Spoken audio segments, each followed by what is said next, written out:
El deseado de todas las gentes, capítulo 5, la dedicación.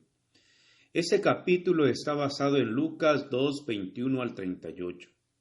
Como 40 días después del nacimiento de Jesús, José y María le llevaron a Jerusalén para presentarle al Señor y ofrecer sacrificio. Ello estaba de acuerdo con la ley judaica, y como sustituto del hombre, Jesús debía conformarse a la ley en todo detalle. Ya había sido sometido al rito de la circuncisión en señal de su obediencia a la ley. Como ofrenda a favor de la madre, la ley exigía un cordero de 1 año como holocausto y un pichón de paloma como ofrenda por el pecado. Pero la ley estatuía que si los padres eran demasiado pobres para traer un cordero, podía aceptarse un par de tórtolas o de pichones de paloma, uno para holocausto y el otro como ofrenda por el pecado. Las ofrendas presentadas al Señor debían ser sin mácula. Esas ofrendas representaban a Cristo, y por ello es evidente que Jesús mismo estaba exento de toda deformidad física. Era el Cordero sin mancha y sin contaminación. Su organismo físico no era afectado por defecto alguno.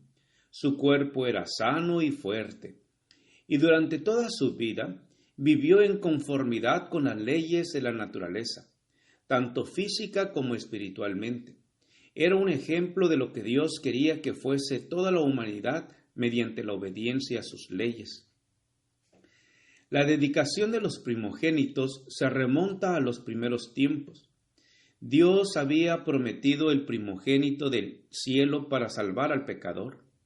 Este don debía ser reconocido en toda la familia por la consagración del primer hijo. Había de ser dedicado al sacerdocio como representante de Cristo entre los hombres. Cuando Israel fue librado de Egipto, la dedicación de los primogénitos fue ordenada de nuevo. Mientras los hijos de Israel servían a los egipcios, el Señor indicó a Moisés que fuera al rey de Egipto y le dijera: «Así ha dicho Jehová, Israel es mi hijo, mi primogénito. Ya te he dicho que dejes ir a mi hijo para que me sirva, mas no has querido dejarlo ir. He aquí, yo voy a matar a tu hijo, tu primogénito». Moisés dio su mensaje, pero la respuesta del orgulloso monarca fue: «¿Quién es Jehová para que yo oiga su voz y deje ir a Israel? Yo no conozco a Jehová, ni tampoco dejaré ir a Israel».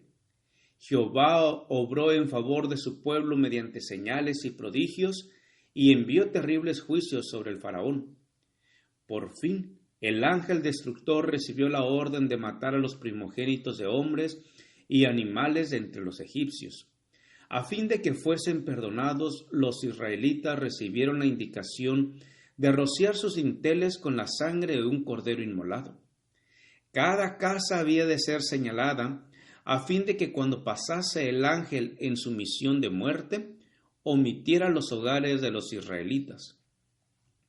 Después de enviar ese castigo sobre Egipto, Jehová dijo a Moisés: «Santifícame todo primogénito, así de los hombres como de los animales mío es, porque desde el día que yo maté todos los primogénitos en la tierra de Egipto, yo santifiqué a mí todos los primogénitos en Israel. Así de hombres como de animales míos serán, yo Jehová». Una vez establecido el servicio del tabernáculo, el Señor eligió a la tribu de Leví en lugar de los primogénitos de todo Israel para que sirviese en su santuario, pero debía seguir considerándose a los primogénitos como propiedad del Señor y debían ser redimidos por rescate. Así que la ley de presentar a los primogénitos era muy significativa. Al par que conmemoraba el maravilloso libramiento de los hijos de Israel por el Señor, prefiguraba una liberación mayor que realizaría el unigénito Hijo de Dios. Así como la sangre rociada sobre los dinteles había salvado a los primogénitos de Israel, tiene la sangre de Cristo poder para salvar al mundo. ¿Cuánto significado tenía, pues, la presentación de Cristo? Mas el sacerdote no vio a través del velo, no leyó el misterio que encubría. La presentación de los niños era escena común. Día tras día, el sacerdote recibía el precio del rescate al ser presentados los niños a Jehová.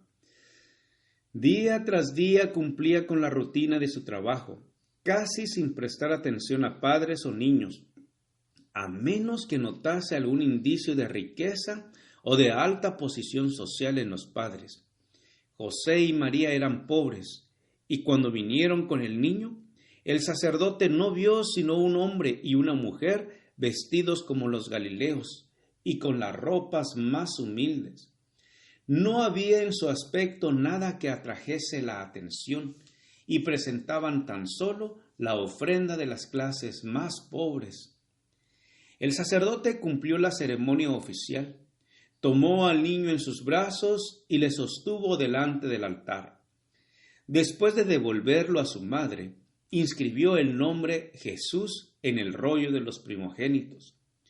No sospechó, al tener al niñito en sus brazos, que se trataba de la majestad del cielo, el Rey de Gloria. No pensó que ese niño era aquel de quien Moisés escribiera: El Señor vuestro Dios os levantará profeta de vuestros hermanos, como yo, a él oiréis en todas las cosas que os hablare. No pensó que ese niño era aquel cuya gloria Moisés había pedido ver, pero el que estaba en los brazos del sacerdote era mayor que Moisés. Y cuando dicho sacerdote registró el nombre del niño, registró el nombre del que fuera el fundamento de toda la economía judaica.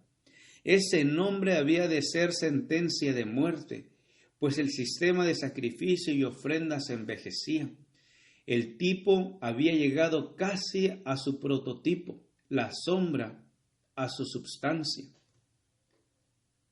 La presencia visible de Dios se había apartado del santuario, mas en el niño de Belén estaba velada la gloria ante la cual los ángeles se postran.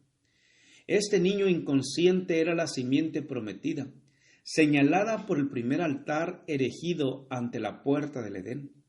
Era Shiloh, el pacificador. Era aquel que se presentara a Moisés como el yo soy. Era aquel que en la columna de nube y de fuego había guiado a Israel. Era aquel que de antiguo predijeran los videntes.